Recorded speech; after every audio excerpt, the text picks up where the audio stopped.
eu deixei tudo a partir desse momento, claro, não foi de imediato, mas quando a gente volta e repensa tudo o que aconteceu, eu deixei tudo de lado para fazer exatamente o que ele disse que eu faria.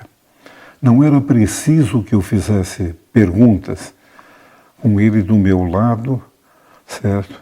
Ele contou para mim: você quer saber como tudo isso começou?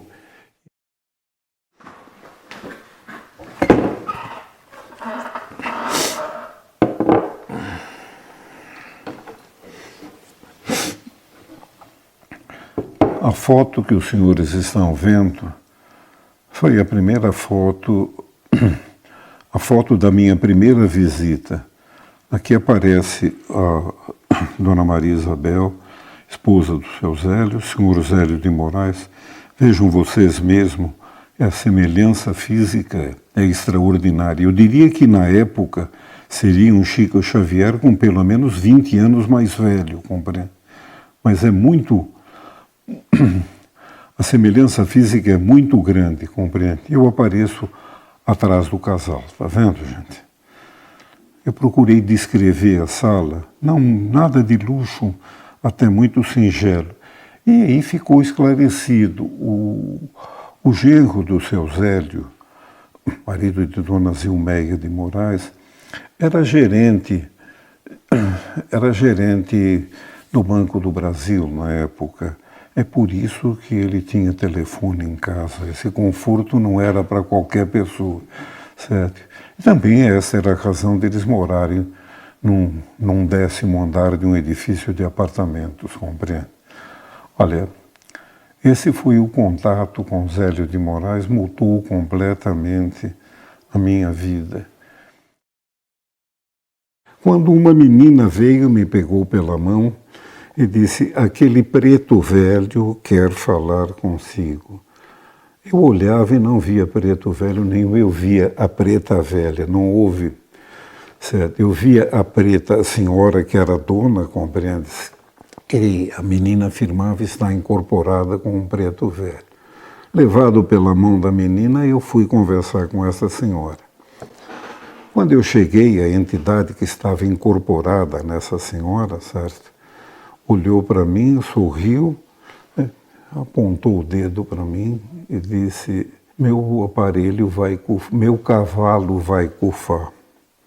Em outras palavras, meu aparelho vai morrer, o meu médium vai morrer, compreende? E eu te trouxe aqui porque você é o meu próximo médium. Me perdoe, gente. Eu não consigo lembrar desses fatos sem me emocionar.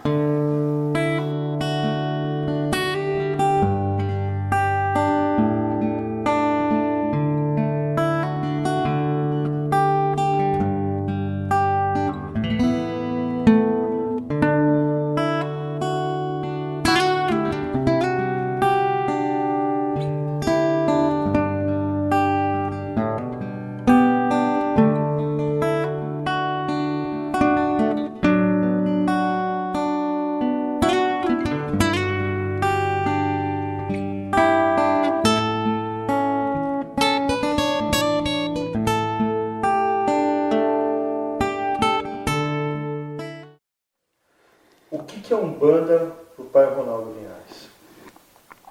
Bem, para mim, por definição, Umbanda é uma religião espírita ritmada, ritualizada, de origem euro-afro-brasileira. Para mim, pessoalmente, a Umbanda é uma forma singela de espiritismo.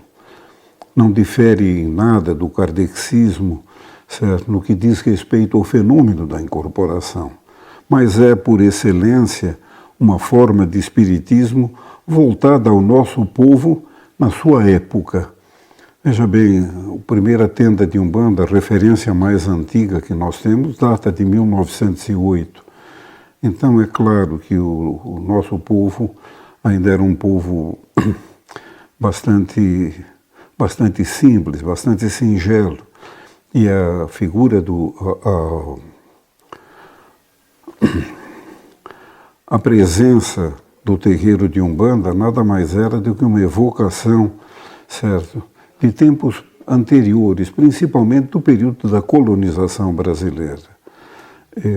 Para mim, a Umbanda é uma forma de espiritismo singela que fala ao povo brasileiro. Eu cito um exemplo. Nós não... Zélio, inclusive, discordou disso na sua primeira manifestação. Nós não temos dentro da Umbanda grandes nomes. A Umbanda não faz o destaque de espíritos, de pessoas famosas. A mesa kardecista sempre foi, na verdade, bastante voltada às culturas sociais mais elevadas, compreende? Certo? Porque quem trouxe o espiritismo para o Brasil foi o General Café, foi o dinheiro. Certo? As pessoas que podiam viajar, geralmente, quando eu digo General Café, porque o café pagava tudo naquela época. Pessoas que podiam ir para a Europa e trazer da Europa todas as novidades. Veja bem, Paris naquela época era para o mundo o que talvez fosse Nova York hoje. Era a cidade luz, a capital do mundo era Paris. E todas as novidades vinham de lá, inclusive os fenômenos espíritas. Então, o que acontece? As pessoas só de muitos recursos é que podiam trazer essa novidade para cá. E essa novidade que trouxe para cá um espiritismo pedante, um espiritismo que só via aqui as pessoas importantes. Então, um padre Vieira, uma figura notável, um general, confundia-se. Essas pessoas podiam se manifestar numa mesa kardecista. Agora, quando quem se manifestava numa mesa kardecista fosse, por acaso, apenas um homem do povo, um negro, um caipira, uma pessoa simples, compreende? Era desaconselhado de ficar na sessão porque chamavam a isso de baixo espiritismo. Essas pessoas não tinham o direito de se manifestar, compreende? Um Humberto de Campos, sim, essas pessoas eram bem-vindas. Então, a Umbanda foi uma forma de nós tornarmos o espiritismo acessível a todos. De que forma? Procurando trazer para o terreiro de Umbanda aqueles espíritos que de alguma forma ainda conviviam com a gente. Negros, pobres, que o Brasil, na verdade, sempre foi um país em que a pobreza foi dominante, a falta de cultura também. Então nós tínhamos que trazer espíritos, não que fossem luminares na ciência, mas espíritos que falassem a linguagem do povo. E por falar em saudade, onde anda você? Onde andam seus olhos que a gente não vê? Onde anda esse corpo que me deixou morto de tanto prazer? Fui parar no Rio de Janeiro. E no Rio de Janeiro foi um período muito difícil da minha vida. Eu já estava dormindo na Gare da Central do Brasil. Havia sofrido um acidente, tive uma lesão na coluna e havia tido uma desinteligência com meu pai, resolvi seguir meu próprio rumo. Era adolescente ainda quando isso aconteceu. E como a gente via no cinema coisas extraordinárias do Rio de Janeiro, compreende? Os filmes mostravam que a primeira sucursal do paraíso era o Rio de Janeiro. Então, um belo dia eu me dirigi para o Rio com 20 cruzeiros no bolso que mal deram para pagar a passagem do trem que partia a Estação do Norte, a Estação do Brás partia de lá para o Rio de Janeiro. E depois de alguns altos e baixos no Rio, uma pessoa me levou para morar no barraco dela, que era no Morro do Pinto, que fica atrás da Central do Brasil. Essa pessoa havia sido empregada doméstica e havia trabalhado durante algum tempo na casa de um médico. E naquela época as especialidades médicas eram pouco conhecidas. Esse médico era otorrino e não pôde fazer muito para mim, que tinha um problema na coluna, mas me ajudou muito, sim, me indicando um colega que concordou em tratar de mim sem ser remunerado. Só que esse médico tinha um cliente que era ligeiramente fanho. Como ele era homossexual, isso lhe incomodava muito. Ele não se sentia um homem, ele se sentia uma mulher. E ele estava fazendo o tratamento para ver se melhorava dessa discreta. Acontece que essa pessoa, que havia vindo da Bahia há não muito tempo, era um pai de santo de candomblé. Naquela época, veja bem, ninguém batia na porta de um candomblé e dizia que queria assistir uma sessão. Havia muita perseguição. Eu estou voltando aqui para 1946, comecinho de 47. Havia uma perseguição sistemática aos cultos afros no Rio de Janeiro. E o que aconteceu? Havia 3 pessoas para quem ninguém dizia não. Ninguém dizia não para o padre, antes de mais nada, a maior autoridade. Ninguém dizia não para o delegado. Ninguém dizia não para um médico. Certo? Eram categorias com as quais as pessoas sempre concordavam. E esse médico que eu mencionei, um dia disse para mim, vendo que a minha recuperação era muito lenta, disse para mim: você não quer tentar alguma coisa diferente? Ora, meu Deus do céu, estou na Rua da Amargura, vivendo de favor, numa favela que ainda era de zinco, os barracos ainda eram de zinco, compreende? Certo? Qualquer coisa que viesse melhoraria a minha posição. Eu disse que estava disposto. Ele disse-me: eu tenho um cliente que é milagreiro, dizem que é milagreiro. Então ele deve vir, você vem aqui dia tal, e se ele concordar, eu chamo você para falar com ele. Bem, na data indicada, no horário, estava eu aguardando, eu que já fazia alguns trabalhos, eu às vezes limpava as mesas, sempre que possível, eu não tinha um local fixo, né? Eu ia lá cuidar do consultório médico, às vezes fazia ficha para os clientes, compreende? Bem, um dia me aparecem 3 pessoas lá, compreende? 2 deles pareciam aqueles abre-alas da escola de samba, 2 negros desse tamanho, desta largura, compreende? 2 homens realmente fortes, bons representantes da raça, compreende? Entre eles, não muito menor, mas magro, compreende? Um rapaz aí de seus 25, 30 anos, era o que ele aparentava na época, compreende? Esse era a figura a quem o médico se referia. Pediram-me que entrasse na sala. Ele explicou a minha situação. Olha, vocês dizem que fazem milagre. Dr. Nelson tinha um viés espírita, compreende, uma certa... Ele falou: o que vocês podiam fazer por esse menino? Como ele era homossexual, ele atendia apenas pelo diminutivo, Joãozinho. Só depois é que eu fiquei sabendo que ele era um pai de santo. Até então eu não tinha ainda essa informação. Ele olhou para mim e disse: eu vou levar esse moleque comigo. Aí eu fui parar na Rua Visconde de Inhaúma, lá em Duque de Caxias, onde tinha a roça de candomblé de Joãozinho da Gomeia. Joãozinho da Gomeia era uma pessoa, nessa época, do qual diziam que não era realmente uma pessoa preparada. Diziam até que ele era coci, ou seja, que ele não tinha sido preparado por ninguém. Maledicência, ele era, na verdade, o seu verdadeiro nome era João Alves Torres.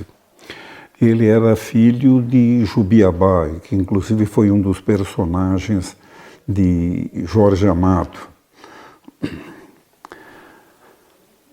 Joãozinho da Gomeia era bailarino, ele exibia o xirê dos orixás, a dança dos orixás, ele exibia nos cassinos, certo? Nos teatros do Rio de Janeiro, mas principalmente nos cassinos, sempre visitados por muitos estrangeiros, onde essa dança exótica fazia muito sucesso. E foi com ele, foi permanecendo na casa dele, que eu aprendi o candomblé. Saí de lá, inclusive, com um medo danado da Umbanda, porque eu permaneci quase 4 anos na casa de Joãozinho da Gomeia, morando literalmente dentro da tenda, compreende? Não sou eu. A tenda tinha um hall de mais de 80 pessoas que circulavam e boa parte delas residiam nesse endereço. Bom, lá dentro eu aprendi que não se deve, que a Umbanda não tem fundamento, que a Umbanda chama o Egum, que a Umbanda não deve ser frequentada, compreende? E uma porção de coisas mais negativas à Umbanda. Se falava pouco de Umbanda dentro da tenda, mas sempre que se fazia uma referência, era uma referência negativa.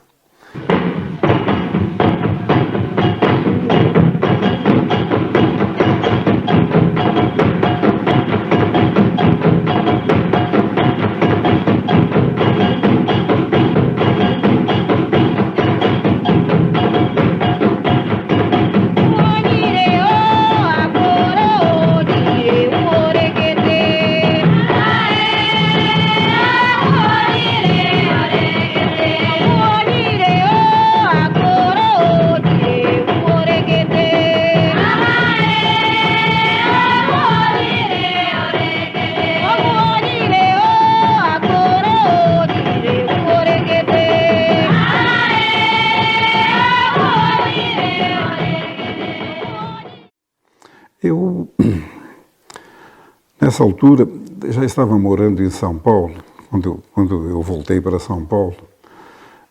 Eu tentei aqui montar uma tenda de candomblé, fracassei completamente. O bairro em que eu morava, que era o bairro do Cambuci, era um bairro muito machista, um bairro em que tinha muitos oriundos, muitos descendentes de italiano, compreende? E ninguém entendeu que a minha roupa de Xangô, compreende? Que é praticamente um tomara que caia, certo? Pudesse ser alguma coisa religiosa. O clima não era decididamente favorável para isso. Muito pelo contrário, com uma tradição religiosa muito antiga que trouxeram da Itália, certo? Todas as crianças, os adolescentes iam à missa regularmente. Quando eu voltei para São Paulo, depois de algum tempo, nós compramos um terreno em Guarulhos, na esquina das ruas Endres com a rua Olga, em Guarulhos. E lá construímos a nossa casinha. Eu passei a frequentar na Vila Augusta, eu passei a frequentar, onde meus primos moravam também, eu passei a frequentar ali um salão de barbeiros que servia também de sede de um clube de futebol, o Esporte Clube Bandeiras. Era uma distribuidora de bebidas de um senhor português de sobrenome Bandeiras. E lá eu fiz muita amizade com um rapaz, que era o nosso barbeiro. Um dia, conversando com ele, eu expliquei para ele que havia frequentado uma roça de candomblé. Contei alguns. A gente sempre tem as confissões para fazer entre os amigos. E, passado algum tempo, ele disse para mim que estava com um problema e que tinham recomendado a ele que procurasse por um pai de santo em Guarulhos, para ser mais exato, onde hoje é o cemitério de Picanço. Era um local que havia chácara de hortaliças, de verduras, compreende? Foi o meu primeiro contato com a Umbanda. Eu morrendo de medo da Umbanda, mas imaginando quando o convite me foi feito, vamos comigo a esse terreiro, eu imaginei tratasse de uma roça de candomblé, nunca de um terreiro de Umbanda. E foi uma experiência assim, muito forte. Eu fui a a esse terreiro. Quando nós chegamos no local, era uma chácara, como eu disse há pouco, era uma chácara, quase todas as chácaras tinham um português na direção, compreende? Uma chácara de um português que vendia verduras. E eles tinham lá alguns empregados. Os empregados que ele tinha era uma família de negros, compreende? E eles realizavam algumas sessões, mas para fazer essa sessão não tinha um salão, não tinha um espaço, era aquele lugar, aquele coberto onde se guardavam engratados, essas coisas, compreende? Sem paredes, era só a cobertura que se faziam as reuniões. Bem, quando nós chegamos, havia ali alguns bancos improvisados em cima de caixotes e tal. Eu procurei me sentar bem atrás, certo? Porque não reconheci no local uma roça de candomblé. Não havia estrado, não haviam os atabaques, não estavam no lugar que eu poderia imaginar, compreende, certo? Aliás, havia um único atabaque, certo? E colocado à direita. Pelo contrário, havia um simulacro lá com imagens pequenas, compreende? Percebia-se que aquilo podia ser montado e desmontado, não era um local fixo para a realização dos trabalhos. Em dado momento, quando os trabalhos começaram, certo? Como começam os trabalhos de Umbanda, compreende, certo? A responsável pelo terreiro, uma senhora já em idade, devia ter aí seus 60, 70 anos de idade, compreende, certo? Incorporou uma entidade e isso me deixou bastante preocupado, apavorado. Eu já estava quase deixando o lugar, deixando o Otávio, meu companheiro, sozinho, compreende? Quando uma menina veio, me pegou pela mão e disse: aquele preto velho quer falar consigo. Eu olhava e não via preto velho nenhum, eu via a preta velha, não houve, certo? Eu via a preta, a senhora que era dona, compreende? Que a menina afirmava estar incorporada com um preto velho. Levado pela mão da menina, eu fui conversar com essa senhora. Quando eu cheguei, a entidade que estava incorporada nessa senhora, certo? Olhou para mim, sorriu, apontou o dedo para mim e disse, numa linguagem que eles não usavam lá, né? Meu cavalo vai cufar. Em outras palavras, meu aparelho vai morrer, o meu médium vai morrer, compreende? E eu te trouxe aqui porque você é o meu próximo médium. Olha, gente, eu sou muito emotivo. Eu me emociono toda vez que eu lembro desses fatos. A verdade é que o Otávio foi me encontrar a mais ou menos 2 quadras, certo? Eu virei as costas, deixei o lugar na certeza de que nunca mais eu iria pisar num lugar que eu não conhecesse, compreende? Eu já entrei com medo no terreiro, disposto a nunca mais voltar lá, compreende? Foi o primeiro contato com a Umbanda. Passado mais ou menos uns 2, 3 meses, eu não posso precisar o tempo que passou. Um dia, eu sou filho único, estava eu, minha mãe e meu pai sentado à mesa do jantar, mesa para jantar, certo? Quando eu fui incorporar, tive uma incorporação involuntária. E a entidade que se manifestou disse para os meus pais, compreende, certo? Que ela teria vindo para ocupar o meu corpo, certo? Que ela me utilizaria e que não tivessem medo, nada. Meu pai ficou imediatamente revoltado. Papai era um incrédulo, não acreditava absolutamente em nada, compreende? Certo? Mamãe, muito mais compreensiva, procurou entender o que a entidade dizia, compreende? Passado o transe mediúnico, certo? Eu fiquei muito preocupado, porque sinceramente não tenho lembrança de nada do que se passou, só do que meus pais me contaram. Passado algum tempo, aí 4, 5 dias, eu fui à procura do Otávio e nós voltamos ao local, mas voltamos de dia, não em dia de trabalho, certo? Eu queria saber o que tinha acontecido com aquela senhora.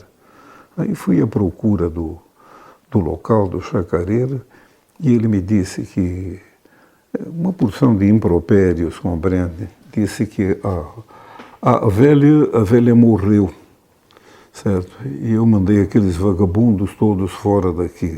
Deve ter havido alguma divergência, compreende? Mas ele me disse que realmente a pessoa que incorporava a entidade, certo, havia falecido. Então, esse foi o meu debut com a Umbanda, foi o meu primeiro contato com a Umbanda.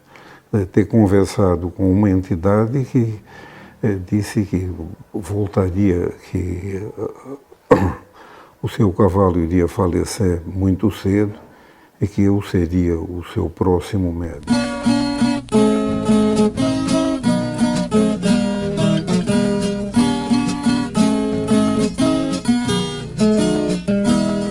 Conheci um moço. Eu tive um amigo cujo nome artístico era Eide Córdoba. Ele era um cômico, um humorista que imitava o Cantinflas, que era uma figura que estava em grande evidência na época. E esse rapaz, o pai dele,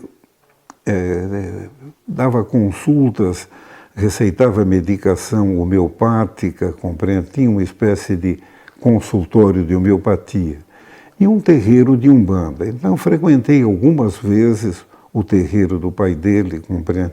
Tendo, assim, um ligeiro conhecimento da Umbanda. Nada como quando eu havia estado na roça de Candomblé. Lá foi todos os dias a gente participando de todas as atividades, certo? Então, a minha primeira experiência com a Umbanda foi essa, mas eu não, em momento algum eu tinha pensado em me fixar na Umbanda, ou mesmo em levar à frente a mensagem desse médium, compreende? Incorporava algumas vezes, compreende? Ainda muito inseguro do que estava fazendo. Esses foram meus primeiros passos dentro da Umbanda. Eu ignorava uma porção de coisas que só vieram a se esclarecer muito depois.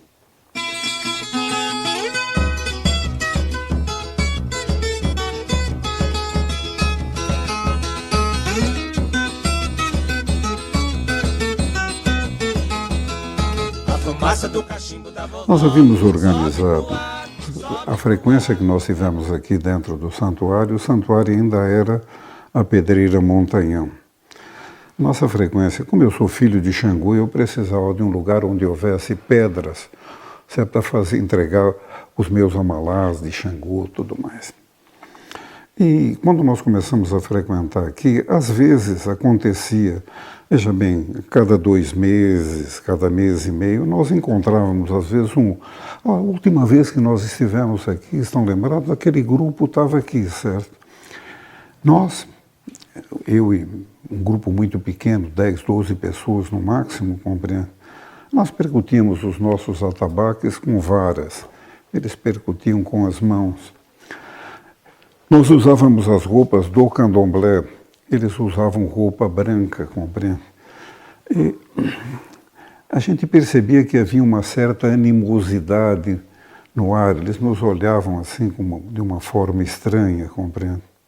Um dia eu resolvi quebrar esse gelo. Nessa altura já tinha dado uma melhorada de vida. Eu joguei em cima do capô do carro uma toalha de mesa e as pessoas que passavam, eu convidava, vem cá, vem fazer uma boquinha, vamos conversar, compreende? Olha, o que vocês fazem? Não, nós fazemos Umbanda, certo?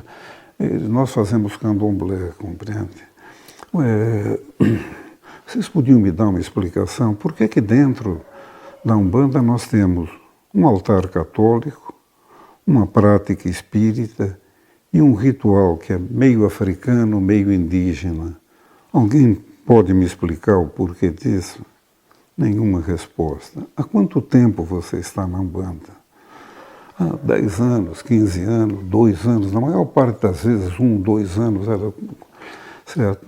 Eu me dirigia muito aos mais velhos na esperança de encontrar alguém que tivesse mais tempo de Umbanda. Mas nessa época, já aí por volta de 69, 70, tudo que a gente conseguiu encontrar era um retrocesso. Um dia eu tomei uma atitude. Eu propus ao pessoal o seguinte: nós nos encontramos várias vezes, compreende? Nem sempre o mesmo grupo, sempre com grupos diferentes, compreende? Certo? Eu propus a eles o seguinte: olha, eu ofereço a minha casa, venham tomar um café comigo. Naquela época a gente podia receber uma visita com café, leite, bolo, compreende? Hoje tem que ter bom uísque, senão ninguém comparece.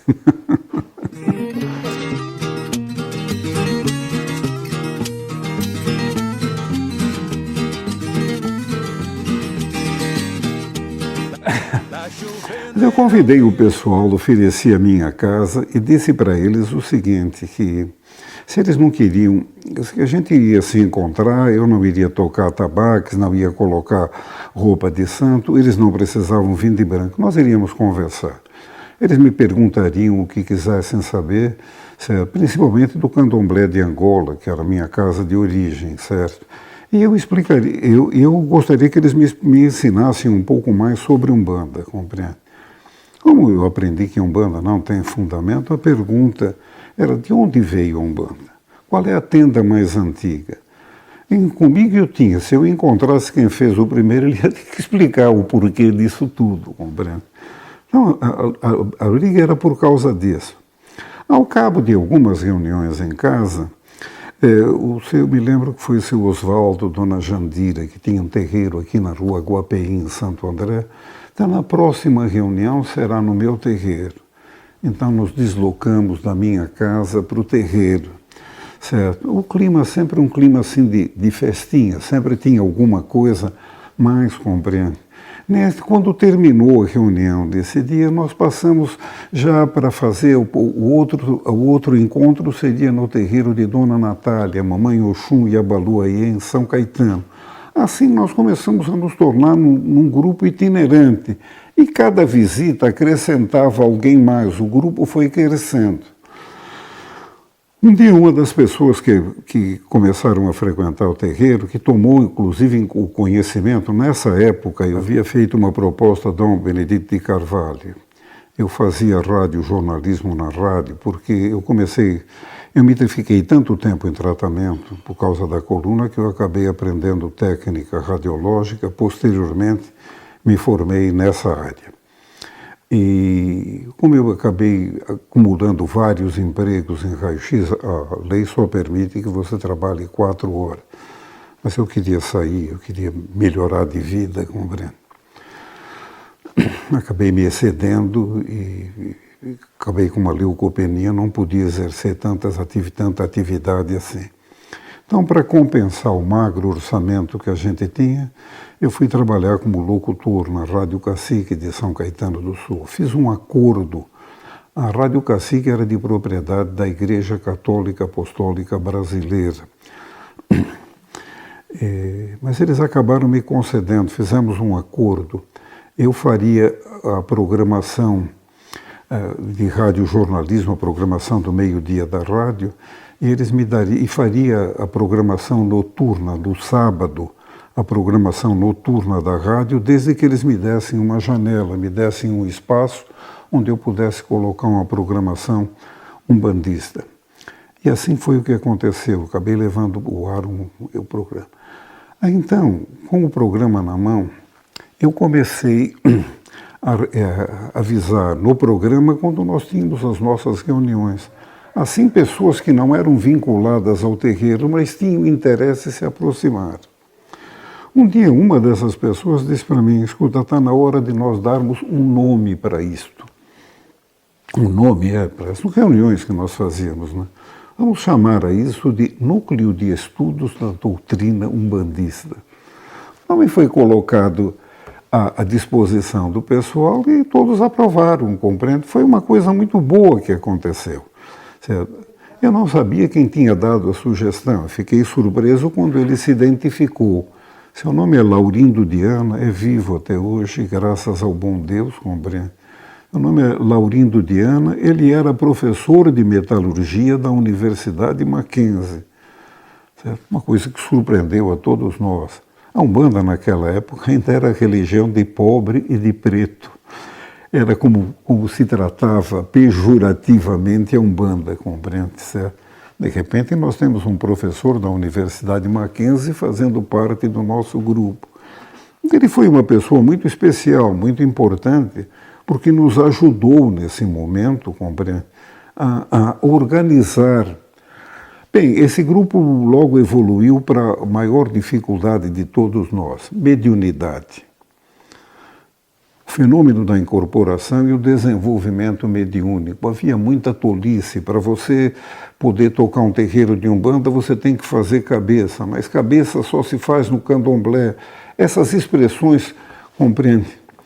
E foi quando nasceu o interesse foi o primeiro curso que nós fizemos. Mas o contato com as pessoas que nós passamos a ter, o rádio e tal, nos levou a um outro problema, um problema muito mais sério, compreende? Nós, de repente, descobrimos o seguinte: como é que nasce um terreiro de Umbanda? O terreiro de Umbanda, na grande maioria das vezes, nasceria da seguinte forma. A pessoa começa a frequentar um terreiro porque tem um problema que o médico não resolveu, o amigo do peito não deu jeito, o pastor não resolveu, a família não quer mais nem ouvir falar, em desespero de causa, olha, você vai procurar o pai isso, a mãe aquilo. Quase sempre a mãe, o elemento feminino aí determinante, compreende? Quase todo o terreiro era conduzido por uma senhora. Ela vai endireitar a sua vida torta, compreende? Então a pessoa começa a frequentar o terreiro porque tem um problema. Em dado momento, a entidade põe o dedo no umbigo dele e diz: o problema é que você é médium e precisa desenvolver, compreende? Então, no começo, como ele é uma figura estranha, o terreiro, todo mundo sabe mais do que ele começa a frequentar o terreiro, né? Todo mundo o ensina, bate cabeça, faça isso, faça aquilo, mesmo sem saber o porquê ele obedece. Só que a convivência dentro do terreiro, a proximidade com outros espíritos irmãos, se realmente ele for médium, mais cedo ou mais tarde, essa mediunidade evolui e ele consegue incorporar uma entidade. Se realmente ele for uma pessoa correta, essa entidade vai começar a fazer alguns prodígios, a cura de uma pessoa, o auxílio a outra pessoa, compreende? Paralelamente a isso, ele começa a ser mais procurado dentro do terreiro. E aí, quase que invariavelmente, nasce uma coisa muito negativa dentro da Umbanda. O medo, a dor de cotovelo, o receio da sombra. Começam as informações de cima para baixo. Bom, daqui para frente, quem não pode escolher o guia. Quem escolhe quem vai consultar com quem é o guia-chefe. Não sei se você já viu isso alguma vez. Começam a cercear a figura dessa pessoa dentro do terreiro, compreende? Então, esse terreiro, essa pessoa mais cedo ou mais tarde se aborrece, sai do terreiro, ele vai pegar a imagem que é representativa da entidade que ele põe embaixo do braço, sai pisando duro e acha que resolveu o problema. Não. Aí é que o problema começa. Por que eu digo isso? Porque alguém que estava melhorando de vida, estava resolvendo os seus problemas ou estava curando, ele vai bater mais cedo ou mais tarde no terreiro à procura desse médium e não vai encontrar esse médium. Aí fica a pergunta, mas eu estava me tratando com ele, as coisas estavam começando a melhorar, e agora o que é que eu faço, compreende? Mas há sempre alguém dentro do terreiro que sabe onde esse médium mora, compreende? E acaba informando: olha, você vai encontrar ele em tal lugar, ele não vem aqui mais, houve uma divergência e tal. Então, quando o indivíduo está em sua casa, certo de que venceu alguém bate na porta, né? Vai atender, é justamente o consulente. Olha, agora que a sua entidade estava consertando a minha vida torta, certo? Você saiu do terreiro, como é que eu faço? Então, só para resolver esse problema, só para atender essa pessoa, nós tiramos o carro da garagem, ou tira-se a mesinha do centro da sala, compreende? Para chamar a entidade. Mas já que a entidade está em terra, tem sempre alguém da família que deseja dar mais uma palavrinha, certo? Outra coisa, tem que dar prosseguimento ao trabalho, então tem que marcar uma segunda data, compreende? E quando nós menos esperamos, nós estamos nos reunindo 15, 20 pessoas com regularidade. Nasce um terreiro de Umbanda de uma pessoa que nem sequer chegou a ser completamente preparado como médium. Essa era Então, para nós e para o nosso núcleo que evoluiu para o primeiro curso, nasceu uma necessidade de dar uma preparação adequada para cada um. Há vários ritos de passagem para que um médium esteja perfeitamente qualificado. E isso é uma coisa que nós trazemos do candomblé brasileiro, compreende? Até porque essa forma não existe na África. Isso só existe aqui, com diferentes orixás, compreende? Então nasceu aí a ideia de se fazer um curso para trazer esse tipo de esclarecimento para todo umbandista, compreende? E dar uma preparação mais adequada a quem quisesse conduzir um terreiro de Umbanda. Só que eu não sei de onde veio a Umbanda, eu não sei como se formou o altar umbandista, compreende? Mas o rádio deu um pouco mais de popularidade. Logo depois começamos a levar a convite da Xenia Bir, da TV Bandeirantes, quando as emissoras de rádio começaram a se transformar também em emissoras de televisão, compreende? E o fato também de passar a pertencer, a partir ao superior órgão de Umbanda do Estado de São Paulo, já tinha dado para a gente um conhecimento com outros núcleos umbandistas, né? Assim, um belo dia eu recebo uma revista do Rio de Janeiro, uma revista que havia sido editada pelo Átila Nunes Júnior. Eu tive a oportunidade de conhecer o pai do Átila Nunes quando das minhas andanças pelo Rio. O filho, eu recebi uma revista e a revista trazia na capa, primeiro número da revista, exclusivo, Eu Fundei a Umbanda. Meu Deus do céu, o título era tão gritante que eu achei que talvez não fosse como estava na capa, talvez aquilo não fosse autêntico, não fosse verdadeiro, né? Mate Silva diz que a Umbanda tem 4.000 anos. Vocês já imaginaram o faraó incorporando o preto velho, gente? Não bate. Nada coincidia aqui, compreende? Essa transposição para um período tão antigo. A Umbanda tem o seu berço no período colonial brasileiro, certo? A Umbanda tem o seu berço no seio da senzala. Essa é que é a grande verdade, compreende? Tudo que nós fazemos em torno da Umbanda nos leva de volta a esse período. Havia apenas uma troca de ideias, certo? O destino foi levando a gente nesse sentido, compreende? Bem, um dia, com essa revista na mão, eu achei muito curioso e nasceu aqui a vontade de ver isso tudo de perto. Nessa altura eu tinha alguns outros interesses no Rio de Janeiro e cada 35, 40 dias eu passava 1, 2 dias no Rio de Janeiro resolvendo meus negócios e trazendo algumas mercadorias. Eu levei muita coisa daqui para o Rio e trouxe muita coisa do Rio para cá. E um dia eu fui para retirar uma mercadoria, eu estava no bairro de Santíssimo, lá no Rio de Janeiro, e a mercadoria não estava pronta. Então só ficaria pronta no dia seguinte. Então eu tinha um dia inteiro no Rio para não fazer nada. Foi quando eu me voltei para minha senhora e disse, é hoje. Ela disse, é hoje o quê? É hoje que nós vamos esclarecer essa história. Se esse tal de Zélio existe, certo? E se é fato o que ele disse, compreende? A revista mostrava a figura de uma pessoa bem idosa, compreende? E eu tinha informação que o terreiro dele era num lugarejo chamado Cachoeiras do Macacu, no Rio de Janeiro. Então, nesse dia, nós atravessamos a ponte Rio-Niterói, que tinha sido inaugurada há não muito tempo, compreende? De Niterói eu fui para Itaboraí, e de Itaboraí subimos a serra em direção a Cachoeiras do Macacu. Quando nós chegamos lá, a Cachoeira de Macacu, naquela época, era quase o jogo da velha, 3 ruas assim, 3 ruas assim. Se não prestasse atenção, passava direto, compreende? E eu comecei a perguntar para as pessoas que eu conseguia encontrar. Os poucos bares que havia, naquela data, estava acontecendo um jogo do Mundialito. É um campeonato internacional de futebol que acontecia entre 2 campeonatos mundiais, compreende?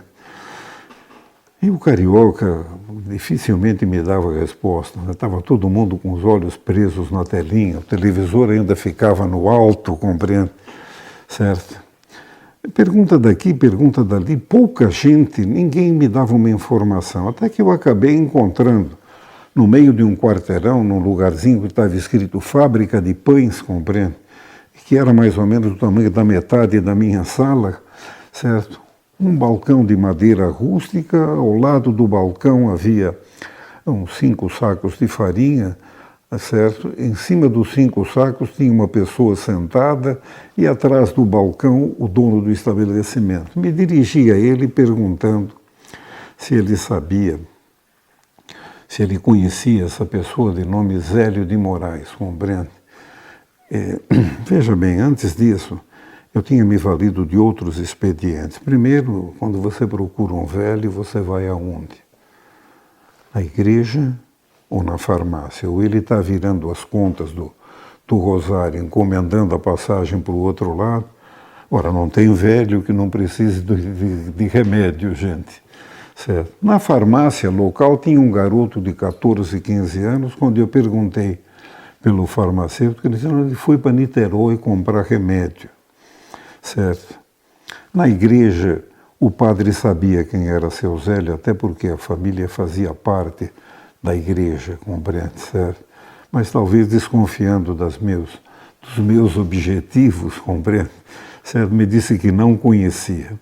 Finalmente foi na Fábrica de Pães, compreende, que eu encontrei uma pessoa que disse-me que conhecia o Zélio de Moraes. Zélio de Moraes eu conheço. Zélio de Moraes tem um bar em Boca do Mato. Não, o senhor deve ter equivocado. Com certeza se trata de um homônimo, de outra pessoa. Não, eu tenho certeza, o Zélio de Moraes está em... Diante da insistência dele, o senhor nos acompanharia até. Me disseram que era aqui em Cachoeiras. Não, Boca do Mato é em Cachoeiras. Na verdade, é um bairro, certo? Voltamos para a rodovia, trafegamos mais ou menos 1 quilômetro, logo ele me disse para sair à direita, e eu estranhei que o caminho todinho era feito com material ferroviário, várias pontes, o rio desce serpenteando, até que nós chegamos ao local por ele indicado. Né? E aí ficou esclarecido o mistério. O lugar onde passava a via férrea, bem em frente à estação ferroviária de Cachoeiras de Macacu. Ele me aponta não deve ter mais que 30, 40 casas no lugar. Ele me aponta um lugar, um prédio antigo, desses de 3 portas, mas portas de madeira, bem antigas, compreende? Que seria um estabelecimento comercial, tudo fechado. Em seguida, ele entra por uma travessinha e me mostra o lugar onde era a casa do seu Zélio de Moraes, compreende? Vamos lá, batemos palma, nada. Bate palma, nada. Do outro lado da rua, numa casa também bem antiga, essas janelas de madeira bem altas, abre a janela e uma senhora pergunta, os senhores procuram? Aí eu me dirigi a ela e disse, olha, eu estou à procura de uma pessoa de nome Zélio de Moraes, um senhor, certo? Esse morador da cidade me disse que é nesta casa, mas ninguém atende. Ela falou, seu Zélio está muito doente. Bom, graças a Deus, o seu Zé ele existia, estava muito doente. Ele não está aqui, ele está na casa da filha. Na casa da filha, é aqui em Cachoeira? Não, é em Niterói. Para os senhores terem ideia, é mais ou menos como a gente ir daqui a Santos, de Santos a Peruíbe, para descobrir em Peruíbe que a pessoa que a gente está procurando está em Santos, compreende? Gente, eu fiquei muito surpreso. Naquela época, pouquíssima gente tinha telefone. Pouquíssimas pessoas tinham telefone. E a surpresa era maior ainda. Eu estou procurando um pai de santo que tem telefone. Quase todo pai de santo morava em condições muito simples, compreendem? Como é que... De qualquer forma, voltamos para Niterói com o número do telefone. Chegando em Niterói, eu me estacionei em frente a uma drogaria, na certeza de que a drogaria deveria ter telefone. Não havia telefone público, nada disso. O telefone ainda era aqueles de ebonite, desse tamanho, pesadão. Eu liguei da drogaria. Em tempo algum eu me identifiquei com quem quer que fosse. O único momento que eu apresentei uma credencial foi no momento de pedir para usar o telefone na drogaria. Eu apresentei a minha credencial da Rádio Cacique, compreende? Olha, eu estou fazendo um trabalho de reportagem, o senhor permite que eu use o seu telefone?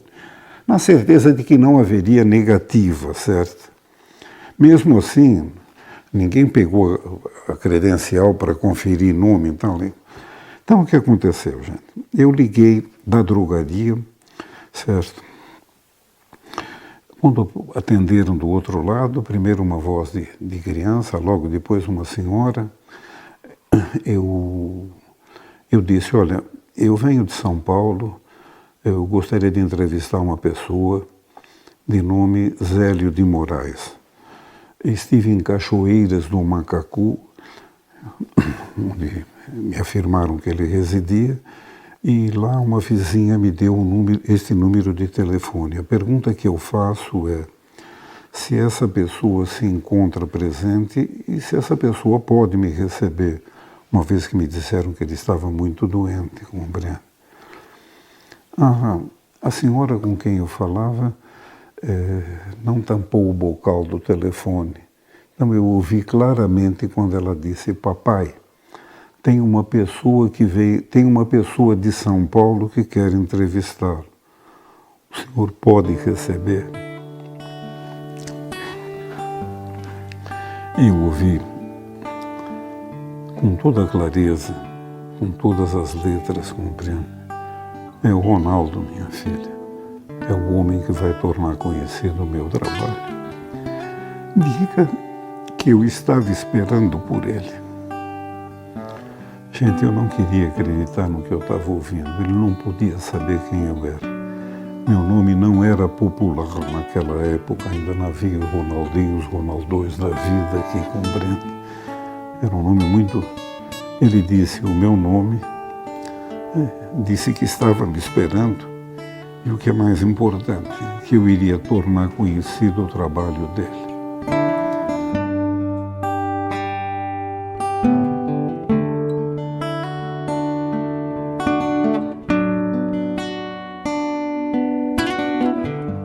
Bem, deram-me o endereço, outra surpresa, não?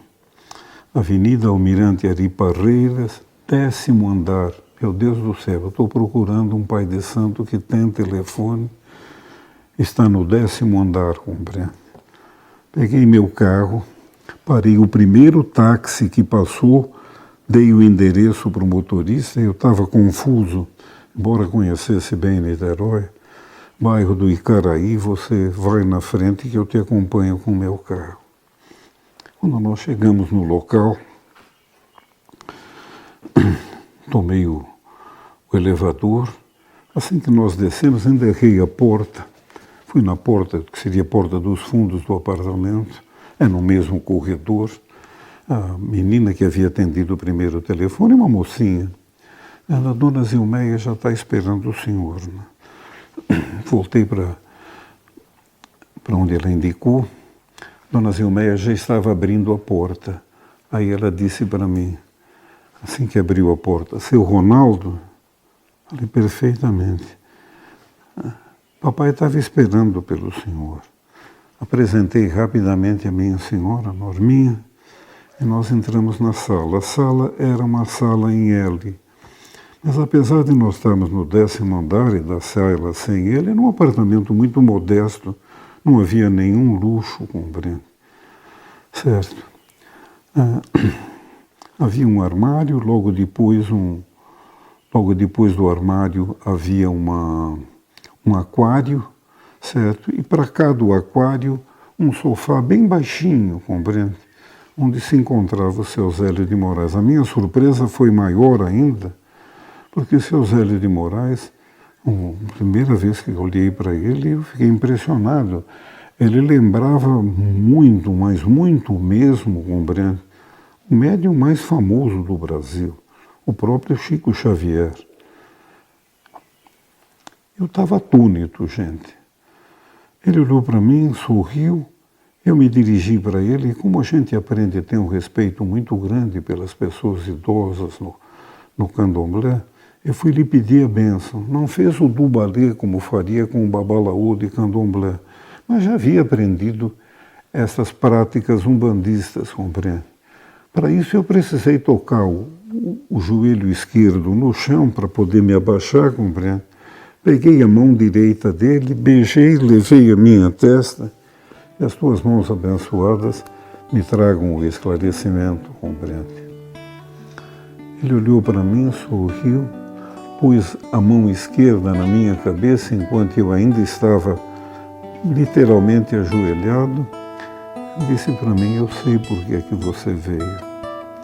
Você deseja saber por que é que dentro da Umbanda nós temos um altar católico, uma prática espírita e um ritual. Um ritual que é um pouco africano, um pouco indígena. Me perdoe, gente. Eu não consigo lembrar desses fatos sem me emocionar.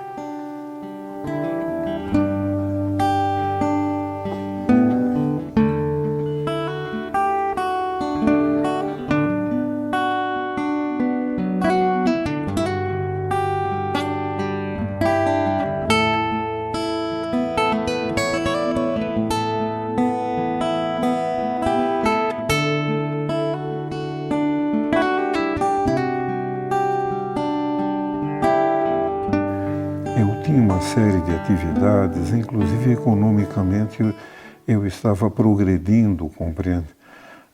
Eu deixei tudo a partir desse momento, claro, não foi de imediato, mas quando a gente volta e repensa tudo o que aconteceu, eu deixei tudo de lado para fazer exatamente o que ele disse que eu faria. Não era preciso que eu fizesse perguntas. Com ele do meu lado, certo? Ele contou para mim: você quer saber como tudo isso começou? Isto aqui começou comigo, certo? Era o ano de 1908. Eu vinha sendo acometido de incorporações involuntárias, compreende? Que se chamavam de ataques. Inclusive ele brincou comigo. Ele falou: você se lembra que eram ataques? Eu disse para ele: pai, em 1908 meu pai não namorava minha mãe. Ele tinha incorporações involuntárias. Ora ele era um felino lépido, uma pessoa. Ora era um velho. E segundo ele me informou, como nasceu a primeira tenda de Umbanda? A família era ligada à Marinha, aliás, quase todo mundo que morava em Niterói tinha alguma coisa a ver com o mar, compreende? Tudo aquilo, todo em torno da Baía da Guanabara, ela tem alguma coisa a ver com o mar. Ele conta que um dia, um subordinado do pai dele, certo, vendo o Zélio numa desses ataques, dessas incorporações involuntárias, disse: isso é coisa do espírito. Isso é coisa do espírito. Fala com o Zé de Souza, que era um outro subordinado do pai do seu Zé, que ele frequenta a Federação Kardecista, que tinha sido inaugurada há pouco em Niterói, certo? E num dia 15 de novembro do ano de 1908, de manhã teria havido desfiles militar, compreende? E à tarde a Federação Kardecista marcou uma sessão, certo? Era feriado, marcou uma sessão.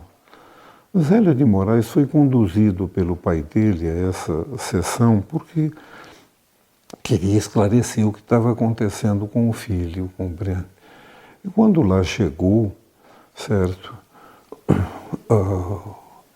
o seu Zélio de Moraes, o garoto Zélio de Moraes, o adolescente Zélio de Moraes, compreende, foi tomado por uma entidade, compreende? A entidade, ao se aproximar da mesa, teria dito: está faltando uma flor nessa mesa. Está faltando uma flor nessa mesa. Embora tivesse sido alertado para que não se ausentasse, ele deixou a mesa, foi até o jardim, colheu uma flor que colocou na mesa, compreende? Nesse instante, uma das pessoas presentes, que era médium vidente, disse: quem é você que ocupa o corpo desse jovem?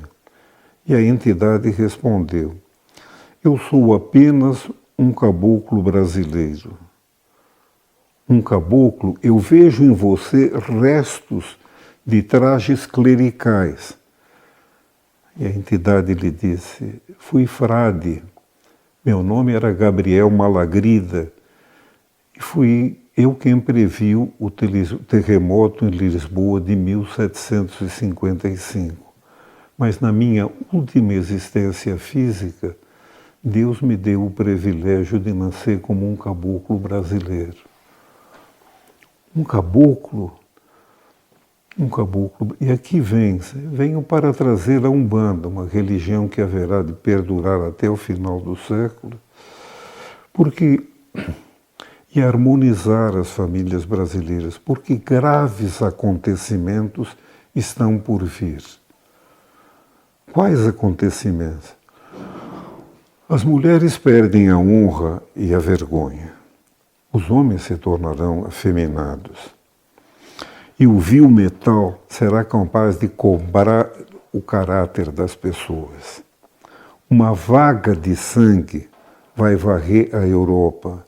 E quando essa vaga mal tiver refluído, como consequência da primeira vaga, uma outra de proporção 1000 vezes maior vai atingir o mundo todo.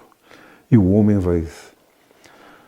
terá consciência de que cometeu a pior das iniquidades. Nós estávamos no ano de 1908.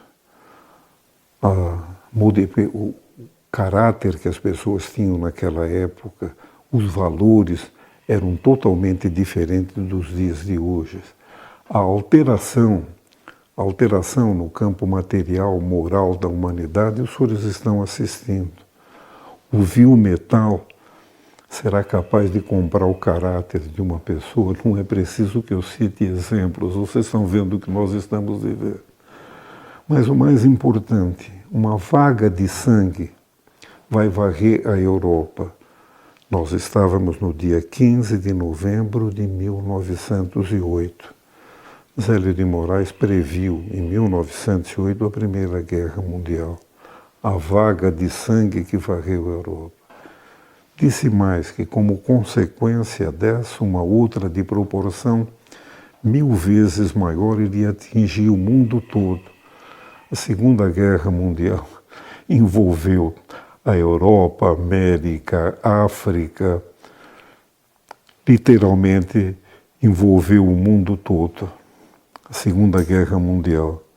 Um único engenho bélico será capaz de matar não dezenas ou centenas, mas milhares e milhares de pessoas. Quem poderia imaginar naquela época as bombas atômicas que caíram sobre Hiroshima e Nagasaki? Era inimaginável. Para que os senhores se situem no tempo, lembre-se que apenas 2 anos antes desse acontecimento, o Santos Dumont tirou, pela primeira vez na história, certo? Tirou o mais pesado que o ar do solo. Santos Dumont fez voar em Paris o 14 bis, em 1906, e as coisas caminhavam muito devagar naquela época. Zélio de Moraes foi capaz de prever a Primeira Guerra Mundial, a Segunda Guerra Mundial, as 2 bombas sobre Hiroshima e Nagasaki, compreende? E a grande alteração vivida pela sociedade. Eu tinha o direito de duvidar desse homem.